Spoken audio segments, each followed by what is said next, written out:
Hello and welcome back to another episode of True Osprey. Today's video is something very different and it is very sad to be even saying this. Today marks the 10-year anniversary of the passing of the late great Jerry Collins. Jerry left us very soon and very suddenly. I can't believe that it's been 10 years to the day that he passed away. So I have been working on something for a while, and it is a compilation video of former Ospreys players, the likes of Dan Biggar, Shane Williams, Ian Goff, and a few others who have taken time out of their day to tell us some stories about Jerry Collins. This one's quite hard for me because throughout the world, Jerry Collins is known for his time at the Ospreys, New Zealand, and Norths RSC, a team in New Zealand, if no one is known for it. Jerry, as you will hear in the videos, Jerry would literally rock up to any rugby club in Wales and even once turned up in Barnstable to play for their seconds or third teams. That was the type of guy Jerry was and would still be to this day. So yeah, I remember watching Jerry Collins play for the Ospreys years ago with my late granddad, and my granddad always used to say, "Oh, blimey, you know, it'll take like 5-6 players to take Jerry down," because he was such an athlete, and he was such like a person who would run through brick walls for you and everything. But yeah, I can't believe, like, I'm trying to like hold back the emotion. Like, it's just, to even think it's been 10 years since he's gone, like, it's just mad. And when I first started doing this video, I was like, oh my word, it's actually 10 years that he's gone. It feels like 5, like. So yeah, I'm going to hand you over to Dan Biggar, Shane Williams, Phil Steele, Ross Harris, Ian Goff, and a few others, including Jerry's friend from New Zealand. Yeah, so thank you, and I hope you enjoy hearing some of the stories of the late great Jerry Collins. And JC, if you are listening to this, once an Osprey, always an Osprey. Yeah, God bless you, JC. Remembering the great JC, the ferocious tackler, but that infectious smile and that person you just warm to every time you see him. And probably my biggest memory of JC was when he first arrived. It was about a week before pre-season start. It was a nice sunny day in Llandarcy, and all of a sudden this massive frame comes into the door. And you look across, you haven't caught the face yet, but you see this Hawaiian shirt and the straw hat and this massive smile on his face, and you obviously notice straight away it's Jerry Collins. But you walk across and say, "Oh, hi mate, nice to meet you, I'm Lloyd." And he's like, "Oh, Jerry Collins, nice to meet you." And you're in awe, you're like, "Man, I know who you are, you're an absolute rugby god." Yeah, and just, yeah, he never lost that smile, that human side. Just wanted to connect to people, wanted to be there, wanted to support people, wanted to have fun and enjoy what he did as well. So, yeah, what an amazing human being, and definitely lost too soon. Well, I was privileged to interview Jerry Collins on several occasions in my job. Always greeted you with that trademark smile, that firm handshake, and called you bro. And Jerry always came across to me as somebody not only who loved rugby and took the game very seriously, obviously, but also loved, and probably more importantly, loved everything that went with rugby, and particularly rugby people.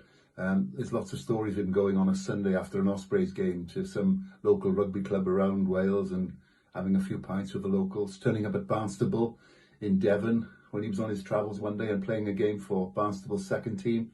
And I think that summed him up, you know, that he was a lover of all things rugby. So not only was he a great player, but he was a great rugby man as well, and much missed.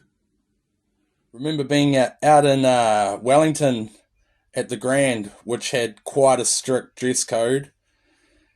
And yeah, then Jerry rocks up to the bar in his stubbies, in his jandals, we're all going, far out, Jerry, only you could get in here in jandals. And he's like, oh, sorry, boys, was I supposed to dress up? I guess I better get the next round. And yeah, sure did get a few rounds that night. And yeah, rest in peace, Jerry. Ko ranganui ke runga. Ko papatua nuku ke raro. Ko tātou te ira tangata ki wānanui. Tihe Māori. We have quite a few other good stories, but you know what? Goes on tour, stays on tour. Good on you, Jerry. 10 years since the passing of JC. Sad to say that. Great man, great character, great rugby guy.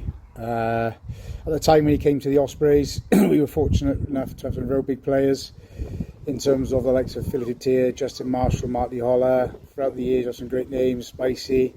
But when JC was coming over, it was there was excitement amongst the whole group, because obviously he's got his reputation for what he did for New Zealand, and we were just lucky that we could share some experiences over at the Ospreys.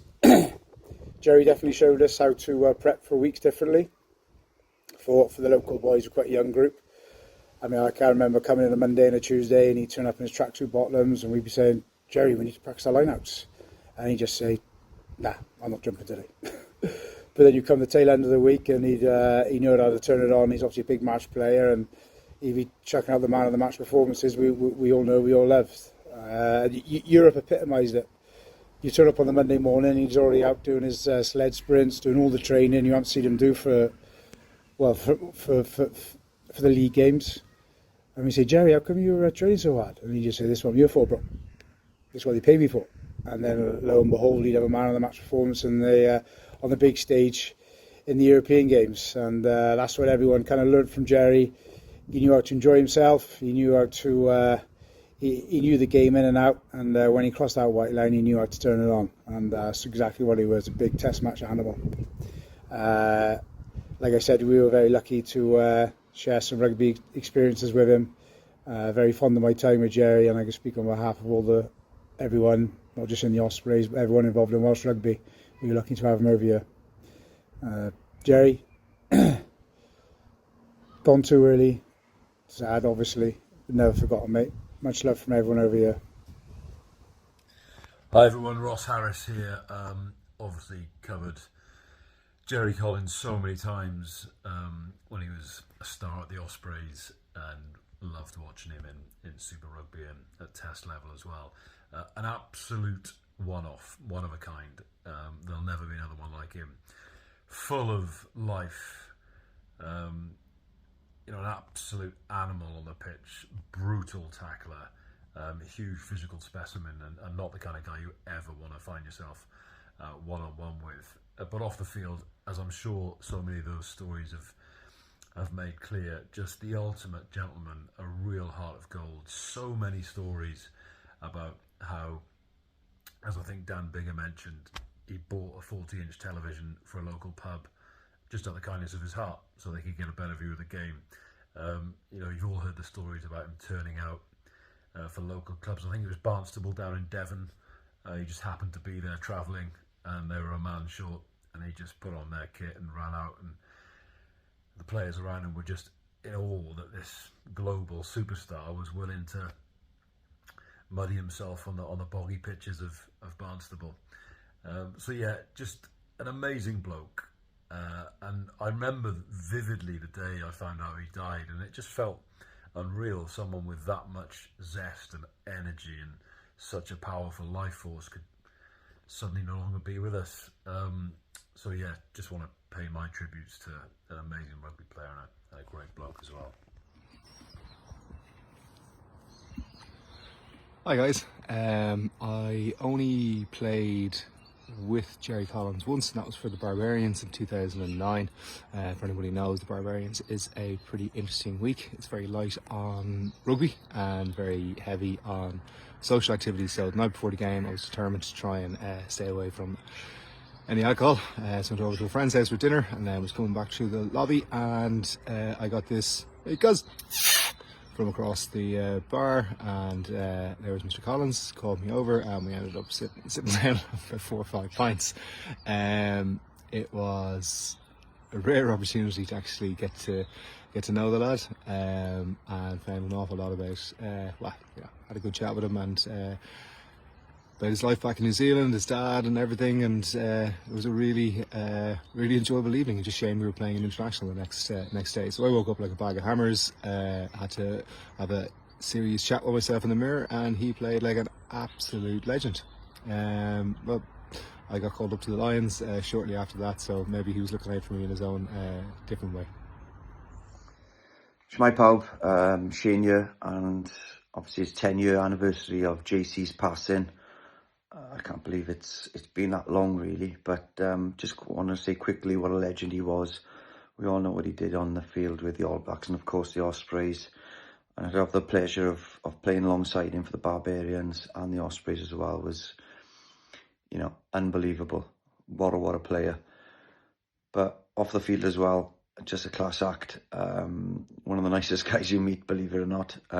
Obviously loved a couple of beers, and the stories will go down in history. But just one quick one for me, when it was about 3 o'clock on a Thursday, and I had a phone call off a mate of mine who was played for Burnham and RFC, and he'd said that JC'd kind of stumbled into Burnham Rugby Club and had kind of held everyone up in one of the rooms there and wouldn't allow them to leave until they drank like 2 bottles of vodka neat. Even had grown men crying because they had to leave because their wives were going to kill them. So that's just one of the stories really. He was an absolute lunatic, but in a lovely way, and you know, he will be missed and is missed. JC, a legend, boy. Hello there, it's Tabs here, man on the mic for the Ospreys, and been asked to say a few words about Jerry Collins, who sadly left us around 10 years ago now. I saw Jerry Collins out in Wine Street, and I was in Neath Workingmen's Club once, and he was always, you know, life and soul of the party. But the one time that I did actually meet him and have a proper conversation with him, the Ospreys had just played in Munster, so we're going back a few years now, and they lost in a Heineken Cup quarter-final, very close I think, when Paul O'Connell got sent off for elbowing Jonathan Thomas in the head. Anyway, lo and behold, a couple of hours later, me and my friends are out on Wine Street enjoying a few drinks, and he turns up at the bar on his own. And a friend said to me, "That's Jerry Collins, go over and have a chat with him." So I went over and had a chat, and he said to me straight away, "You're the guy in the mic, aren't you?" I said, "Yeah, I am." He said, "What are you drinking?" So I said, "No, it's okay, I'm with a friend of mine." He said, "Oh, what's he having as well?" "No, honestly, we're fine." So he looked at his bottle, and he was drinking a bottle of beer. I think it was something like Corona. So we bought him a Corona, and he bought me a pint of Worthy. Had a chat. "Oh, thanks for the drink." And we said, "Oh, I'm going to have to buy him one back." Because, you know, it's the done thing, isn't it? So I went over to him and I said, "What are you drinking?" He said, No, got you another one." Anyway, after the third one, we decided to leave because it was getting a bit, it was taking the mickey a bit. So we went to another bar, and he walked in to this bar, and it was really busy on a Sunday night on Wine Street, the Adelphi. I and my mate, we ducked to try and hide from him. And then there was a tap on the shoulder, and another couple of drinks came over. Courtesy of him, you know, we didn't put our hand in a pocket, and we were trying to hide from him, not getting drinks from him. Anyway, I went up to him and I said, "What the hell do you think you're doing?" And he looked at me in that stare, you know, that he probably gives to the back rowers who were playing against him. And then I didn't know what to say after that, and he just laughed at me. Anyway, he said, "I'll see you at the stadium next game." And for the rest of, I think that was his last season he was with us. But the rest of that season, when the players were warming up, as they were coming off, he always used to run up, come over to me and said, "Tabs, how are you doing?" Shook my hand, give me a hug, and went off down the tunnel. Absolutely amazing. That's my memory of Jerry Collins, apart from the fact that, of course, he was an absolute legend, great player, and gone too soon. And it's unbelievable to think that it's been 10 years now since he passed away. But when I have a drink in my hand, Jerry, I'll be raising one to you. So I haven't got one at the moment because I'm off the beer. But when I do have a drink next, I'll raise a toast to you, Jerry. Rest in peace up there. All the best. Cheers. Hi, this is Ian Goff, and I've been asked to share a few memory stories of Jerry Collins. I can't believe it's been 10 years already since we've lost one of our brothers. I don't know where to start, really, because Jerry was Jerry. He was the most random bloke that you could meet, you know, an absolute legend of a player, and his reputation was huge. And my first meeting was in, I think it was a nightclub in Swansea, and we were out with, I was out with Ryan Jones, and Philo Tia walked in with Jerry, and they were good mates from one of the days. And Ryan tried to stitch him up by getting him a shot of something, to which, you know, he made Jerry do this shot, and within 5 minutes later, this shot came back to us, and 5 minutes after that, I was going to the toilet because it was a cement mixer. It was something like lime and Baileys, which curdled in your stomach. And he had us, you know, you tried to get a hit on Jerry and he put a bigger hit back on you. And I remember phone calls from family members in random parts of Wales where I'm sat here in a pub with Jerry Collins. And I'm like, don't be daft. You're in Abergavenny, or you're in, you know, Crumlin, or you're in, you know, another part of the valley, Trinant. Yeah, Jerry's here, put him on the phone now. And sure enough, Jerry was there. And then a few hours later, you'd have another phone call of someone in a completely different valley. And yeah, I mean, you were Jerry. I said, no, you're not. He's in Abergavenny, or he's in Crumlin, and he's in Trinant. He's in, you know, he's just been speaking to my uncle, you know, an hour or so ago. No, he's here. And sure enough, they put him on the phone, and there was Jerry. And he was, you know, he was like that. He would just like to go to local places, different places, mix with the locals, have some fun, have some beers, and then move on to the next place. And he was, that was a tale of him. And I remember a certain Mike Phillips sort of trying to rub him up the wrong way. We were in Belfast. We'd just beaten Ulster. I think it was like a Tuesday night. And Mike was being his typical Mike when he's had a good few on board. And I thought, oh, Jerry's going to rip him limb from limb in a second. He had this fearsome reputation. And to be fair to him, he just looked at Mike and, oh, come on, buddy, let's have a beer. And he bought a box of Coronas and took it in the room. And, you know, I think Mike wanted something to happen. He wanted a bit of a wrestle or something like that. And Jerry was like, nah, I'm chilled today. You know, that's no problem. So we saw lots of different sides of Jerry. And, he was a good guy. He's a really good guy. And, you know, he lived it. Unbelievable rugby player, and you know, he was just one. He liked the social side. He liked being out socially, and then he would work it out. He'd come in on a Monday morning after going out on a Sunday, probably in Bridgend a lot of the time with the Bridgend boys, and he'd come in and he'd be the first one with a bin bag on type thing the next morning, sweating it out, pulling tyres around the training ground. You know, before we were getting there, just to sweat out the weekend, and off he goes again, ready for the next game. So. Yeah, what a you know, a top bloke, and very, very sadly missed. And you know, in the circumstances, I was out in Bermuda with the Classics when news broke, and it was quite surreal, really, that we'd lost a legend, you know, way too young. So I'm looking forward to listening to the rest of the stories that other people have to come, because they'll be from everywhere, from every angle, these stories. So really looking forward to seeing what's put together, and God rest him as well. Hi everyone, Dan Bigger here. Just wanted to share a little video in memory of the great JC, Jerry Collins. Lucky enough to spend 2 years playing with Jerry Collins when I first sort of started out in my first few years at the Ospreys, and it was almost like a pinch me moment walking into training every day with him there.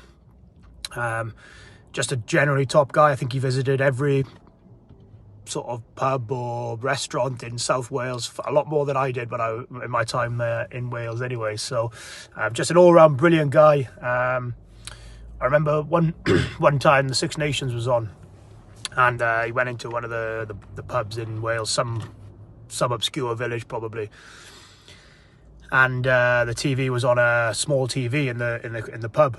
So he went down to Tesco's, bought a big, 40-inch TV or whatever, plugged it in so that everyone could watch the match and enjoy the afternoon on a bigger screen and bits and pieces like that. So just sums him up really, a brilliant guy.